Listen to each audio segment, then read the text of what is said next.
What's going on, everyone? You're listening to the Asian MMA podcast, where we talk about everything and anything going on with Asian MMA. I'm Dana Bluen, and today we're doing the Full Metal Dojo 16 preview. That's Full Metal Dojo 16, Big Trouble in Little Bangkok. Now, this card has some fights that I think everyone should be excited about. I saw the card. Everything's finalized. It looks good. I'm not going to go through every fight on the card, but I am going to pick out the ones that I think are exciting. So that caught my eye. I just want to get into the nitty gritty of it. First up, I'm going to jump right to the second fight of the night, and that is amateur heavyweight action. We've got an amateur MMA debut by a Bangkok-based fighter, and I know I'm going to butcher his name. It's Stan Tskitishvili. It's a tough one. But he is going up against Israel Izat, the Malaysian Superboy, who's got a fantastic record, and he's actually fought in Mima before, in Malaysian Invasion and in Ultimate Beatdown down in Malaysia. He's got a ton of experience. I've never seen Stan fight in any like combat sports, like boxing or anything, but I have seen him do submission grappling. I will say that his grappling looks basic. Very, very basic. I saw him at the Copa de Bangkok. He made a lot of really fundamental mistakes. He didn't look fantastic on the ground, but he looked beastly strong. Incredibly strong guy. And he also looks like Zangief from Street Fighter. Like, they could be the same human being. He might actually be like the son of Zangief from Street Fighter. That is how much he looks like him with the mohawk and everything. Now, despite what I said about his grappling being basic, he is strong as an ox. And I've heard from people that he trains with that his stand-up is on point. I don't know if that's going to be enough for him to really take on Israel, because he has a ton more experience. Now, this is where it gets interesting, though. Israel's not a natural heavyweight. Stan is. Stan is a much bigger framed individual, where Israel is really just an overblown middleweight who's had success at heavyweight as an amateur because there are not a lot of natural heavyweights in Asia, and therefore someone who's just a little bit bigger and doesn't want to cut weight can do okay for the most part, unless you face someone like a Darren Lowe, who is a monster of a human being, one of the scariest individuals on the planet, former Mima champion. That being said, I'm excited to see the fight just because Stan looks like a freak of nature, and as he starts to get experience, I'm excited to see him develop. If his stand-up is as good as people are telling me it is, that could be a big differentiator here. He's also, like I said, a natural heavyweight. He's a very big gentleman. Israel is a big gentleman, but not natural for that size. He's probably would be better at middleweight or welterweight even. So it could be a little one-sided from the physical standpoint, but it's also very one-sided from the experience standpoint, with Israel having a great advantage there. It's going to be a good way to start the evening off, for sure. Two big dudes, potential banger. I'm excited. I want to jump all the way ahead to Fight 6. And Fight 6 sees us with Javier Trujillo versus making his pro debut, Vinod Grewal from Malaysia. And I want to point out, he is making his pro debut on 5 days' notice. Just 5 days to make his pro debut. Now, he's got a lot of amateur experience. I've seen him in Malaysian Invasion in the Mima tournament. Fantastic fighter, very skilled. A lot of experience in front of big crowds against high-level amateur fighters. That being said, you don't want to make your pro debut against a FMD veteran like Javier Trujillo. It's just not what you want to do. Javier, he's got 4 fights in FMD. He's 3-1. He also has the distinction of owning one of the most amazing one-punch, 5-second knockouts I've ever seen against Ryan Feltner at FMD 13. And to make it all better, I'll find the link. I'll put it in the show notes. It was commentated by Jason Mayhem Miller. They had flown him out to Bangkok for that FMD to do commentary. and he just has this maniacal laugh as soon as Javier knocks out Ryan. I'll find the video. You've got to watch it if you haven't seen it. It's a classic Asian MMA moment. But getting back to Vinod, like I said, he's crafty. He's got a ton of experience on the AMI circuit. It's just Javier's not the dude you want to make your pro debut against, no matter how much amateur experience you have. Javier's a great wrestler. He's tough. He's crafty. He's got a fantastic submission game. And he's got experience at the pro level against very tough people. And that being the case, it's going to be a tough fight. For Vinod, I think, it's going to be a good fight because they're both really talented. It's going to be a great fight. It's just a very unpredictable situation with it being a pro debut and a pro debut on 5 days' notice. So something to keep in mind. All that being said, going to be a great fight. Next up on the card, though, is Fight 7, which isn't even a fight. It's a video game.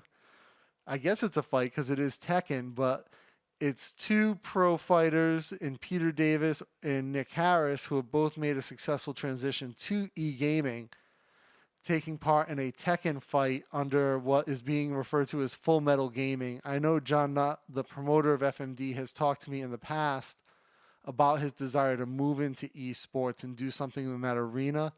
And like I mentioned in episode 1, where I talked about Demetrius Johnson, e-gaming is getting very, very big in Asia, in Southeast Asia.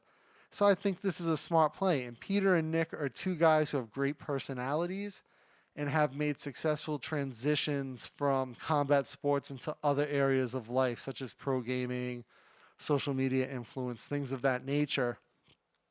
And this is going to be interesting. Nick is much more active in the pro gaming space since he left MMA. I believe his last MMA fight was at Mima R, which were fights that took place on a cruise ship outside Phuket against Matt Polino, who came in like 50 pounds overweight or something crazy. So, it's been a while since Nick fought. Peter's been a little bit more active in MMA, but he's also been very active in a lot of other things. They're both avid gamers. They're both really into it. Last time Peter was in Bangkok, we were actually talking about his Twitch and some of the things he's planning on doing. I think that's just going to be a great interlude during the event. It's going to be a lot of fun, and it'll be interesting to see how it plays with the crowd. From there, we go right on to Fight 8, which is a co-main event. It's the Women's Atomweight Championship. This one is going to be amazing. We've got Invicta and Pancrase veteran Loma Lookboonmee, and she is going against two-time FMD vet Unpack. Now, they're both two fights in their MMA career. Loma's undefeated, while Swan is 1-1. Now, I think it's going to be an awesome fight, but not for the same reasons. I really think this is going to be one-sided, and Loma's experience is just at such a higher level. Having fought in Invicta, having fought in Pancrase, she trains at Tiger Muay Thai. So even at 105 pounds, she's just down there with monsters all day, training, putting in time in the gym, getting better. They've got great coaches down there. I think it's going to be an awesomely one-sided affair, and my prediction there is that Loma walks away with a very easy win and a new championship to her name as she continues her career in MMA. With that being said, it brings us to our main event, which is one I'm incredibly excited for, and that is also for the FMD Middleweight Championship. And we're talking about Glenn Sparv versus Mehdi Bahari.